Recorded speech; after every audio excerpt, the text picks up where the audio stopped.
Welcome friends, હું યતિન પટેલ ધોરણ 9ના video લેક્ચરમાં આજે તમારું સ્વાગત કરું છું. આજે આપણે ગણિતની અંદર પહેલું ચેપ્ટર સંખ્યા પદ્ધતિનો અભ્યાસ કરીએ. તમે 8મા ધોરણ સુધી ઘણી બધી સંખ્યાઓ ભણેલા છે. પહેલાં આપણે એ બધી સંખ્યાઓ જોઈએ. એમાંથી કેટલીક સંખ્યાઓ તમને ખબર હશે, કેટલીક સંખ્યાઓ નહીં ખબર હોય. તો આપણે શરૂઆત કરીએ પ્રાકૃતિક સંખ્યાઓથી. પ્રાકૃતિક સંખ્યાઓને n વડે દર્શાવાય છે. પ્રાકૃતિક સંખ્યાઓને ઇંગ્લિશમાં નેચરલ નંબર્સ કહેવાય, એટલા માટે n વડે દર્શાવાય. પ્રાકૃતિક સંખ્યામાં કઈ સંખ્યાઓનો સમાવેશ થાય? તો બધી જ ધન સંખ્યાઓનો સમાવેશ થાય છે. 1 2 3 4 5 થી અનંત સુધીની બધી ધન સંખ્યાઓનો સમાવેશ પ્રાકૃતિક સંખ્યા ગણ n માં થાય. પ્રાકૃતિક સંખ્યાઓ પછી પૂર્ણ સંખ્યાઓ.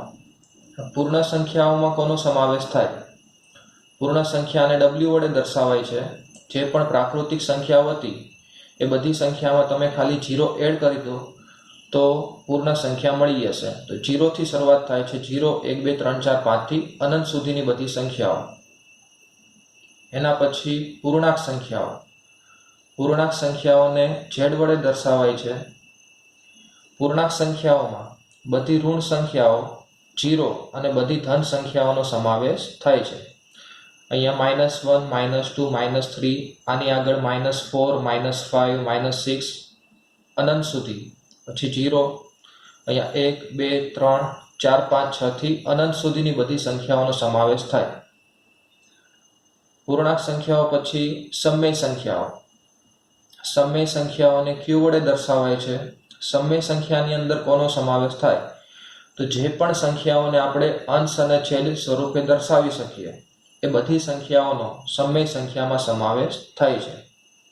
અહીંયા લખેલું છે કે અંશને આપણે p તરીકે લીધા છે અને છેદને q તરીકે, જ્યાં p બિલોંગ્સ ટુ z.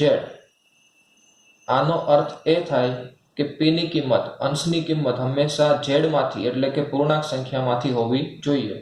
કે અંશની કિંમત માઇનસ હોય, 0 હોય અથવા તો ધન સંખ્યા હોય તો પણ ચાલે. પણ q belongs to n.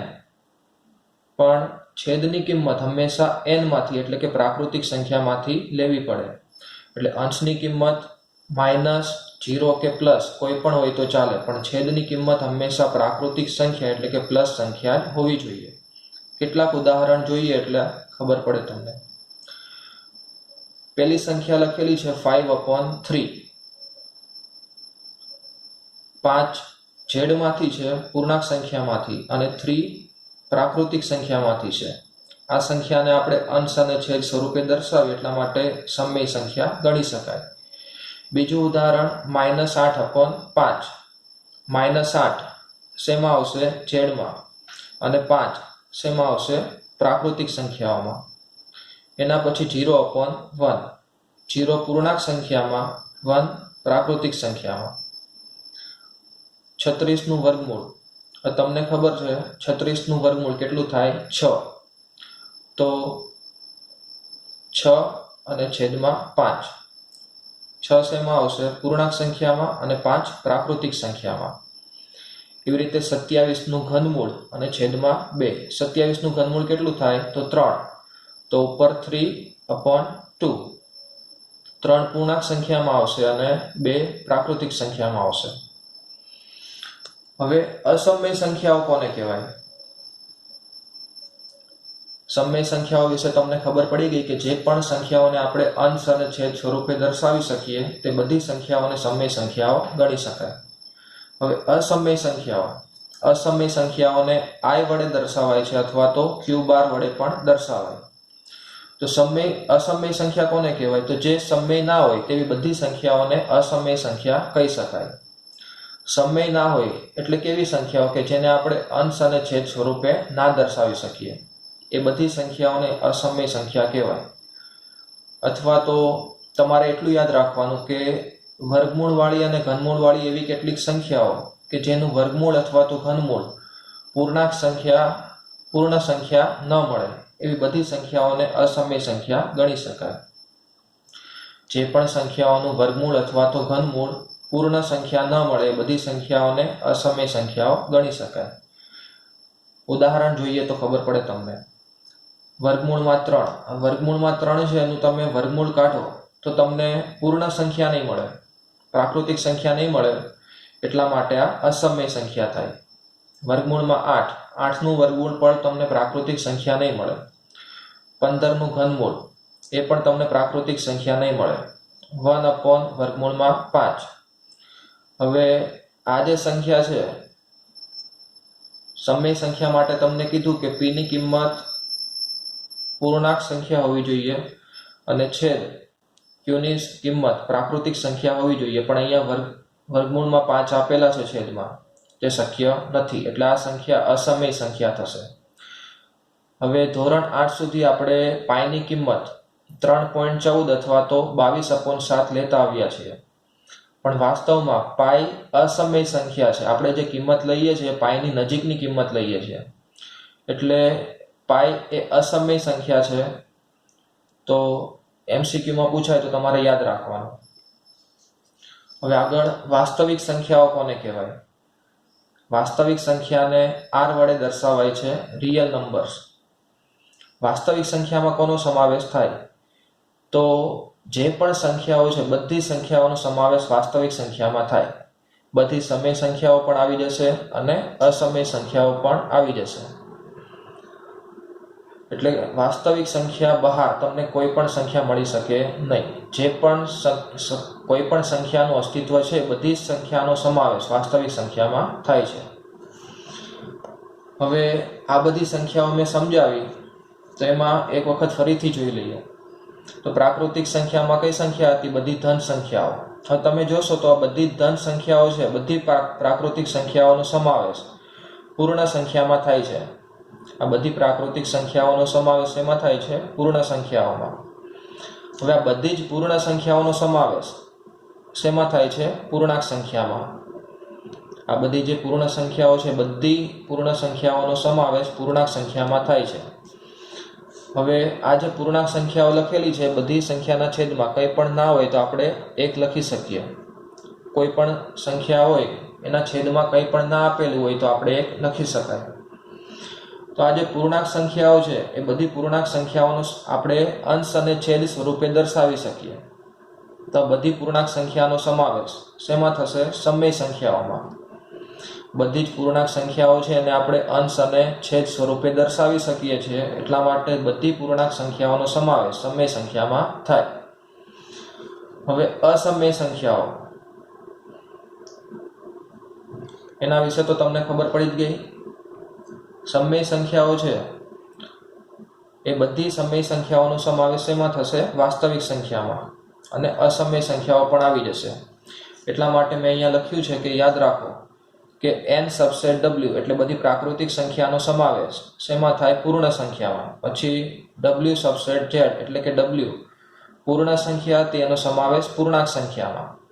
z subset q, z છે પૂર્ણાંક સંખ્યા, બધી પૂર્ણાંક સંખ્યાનો સમાવેશ સમય સંખ્યામાં, અને બધી સમય સંખ્યા છે એનો સમાવેશ વાસ્તવિક સંખ્યામાં. એટલે સૌથી નાનો ગણ, સૌથી નાની સંખ્યાઓ કઈ આવશે? પ્રાકૃતિક સંખ્યા, પછી એનાથી મોટી પૂર્ણ સંખ્યા, એનાથી મોટી પૂર્ણાંક સંખ્યા, એનાથી મોટી સમય સંખ્યા, એનાથી મોટી વાસ્તવિક સંખ્યા. આ બધી સંખ્યાઓમાં તમને ખબર પડી ગઈ હશે. બીજી કેટલીક સંખ્યાઓ વિશે આપણે જોઈએ. દશાંશ સંખ્યાઓ કોને કહેવાય?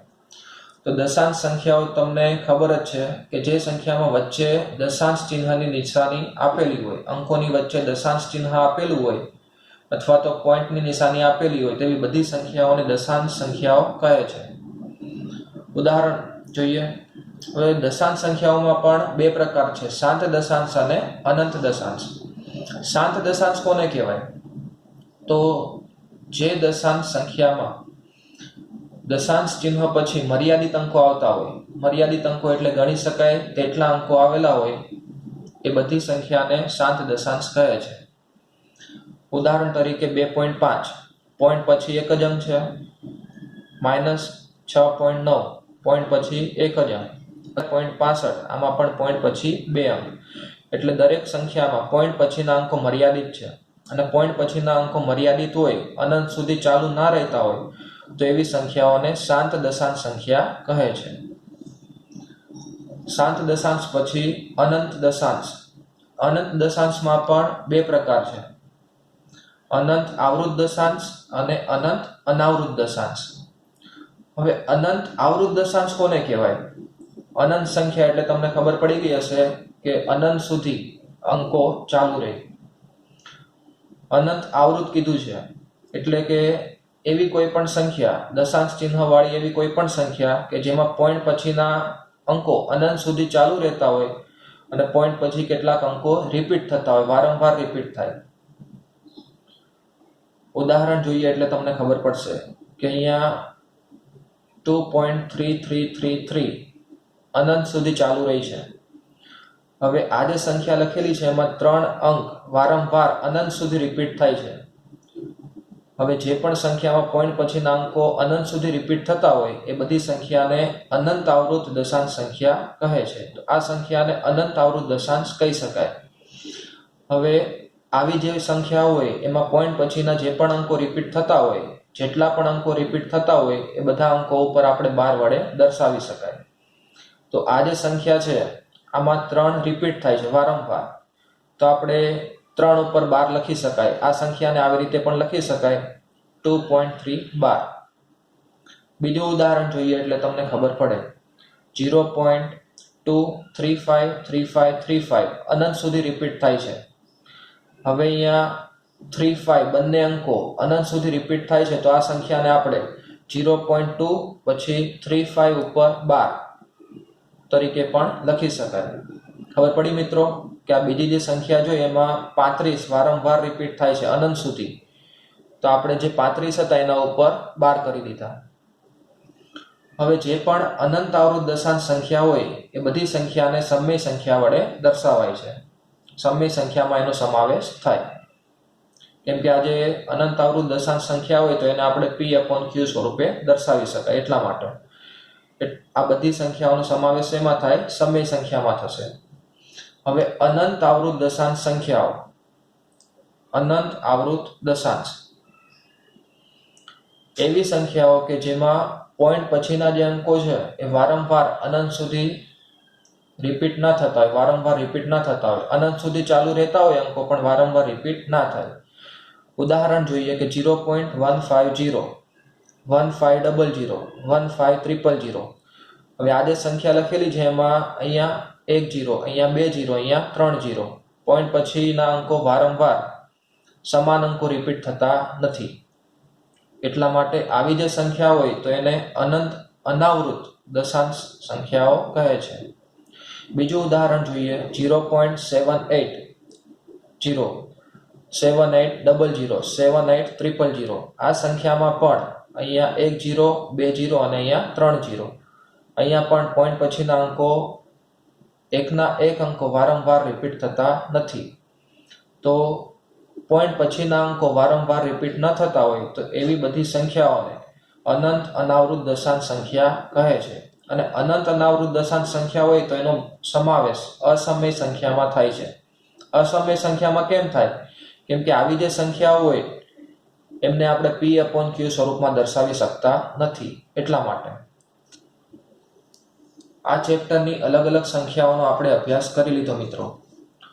આશા કરું છું કે તમને બધી સંખ્યાઓમાં ખબર પડી ગઈ હશે. એટલે આવી જે સંખ્યાઓ છે એના દાખલાઓ આપણે આગળના સ્વાધ્યાયમાં જોવાના છે. અસ્તુ.